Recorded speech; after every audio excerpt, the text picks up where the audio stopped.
Comment diriger les acteurs? Alors, ça, il y a plein d'écoles, mais j'ai une anecdote géniale que je vais vous raconter après. Est-ce que Je vais pas sur le plateau, parce que moi, j'aime pas ça. Avant, j'étais comédien, je l'ai dit tout à l'heure, mais au départ, j'étais comédien avant de devenir metteur en scène. Donc, si vous voulez, je dirige de la salle parce que je me considère en tant que metteur en scène comme le premier spectateur. Et de cette place-là, tout ce que je comprends pas, je le dis. Je dis, bon, très bien, merci. Ça, j'ai pas compris quand tu dis ça, quand tu fais ça, je comprends pas ce que ça veut dire, je comprends pas le texte ou je comprends pas pourquoi on fait comme ci, comme ça. Bon. Parfois, il y a des metteurs en scène qui vont tout le temps sur le plateau pour montrer ou pour être au plus proche des acteurs. Et je dirais que là, il n'y a pas de règle absolue. Il faut faire comme on peut. Et j'allais dire presque tous les moyens sont bons. Bon, moi, je me refuse à des moyens violents parce que j'aime pas ça. Je travaille dans la douceur avec les acteurs, mais je travaille à ma place, dans la salle.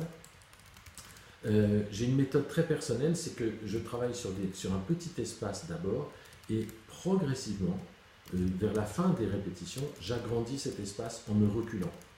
Donc si vous voulez, je travaille dans une toute petite salle et ensuite je vais travailler sur la scène, puis dans la salle à la place des spectateurs. Vous voyez?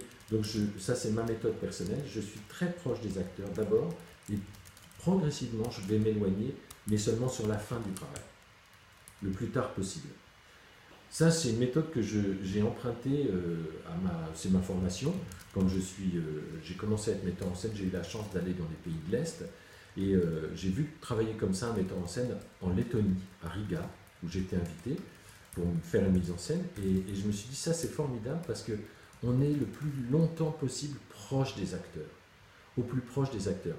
Et j'avais pas peur, si vous voulez, de fabriquer les images de la mise en scène qu'à la fin. J'avais pas peur du tout parce que, pour la raison que j'ai dite tout à l'heure, le décor et les costumes sont déjà là. Donc je sais très bien que, voilà, il va falloir, on fait la lumière qu'à la fin des répétitions en général. Donc si vous voulez fabriquer des images, c'est pas très compliqué.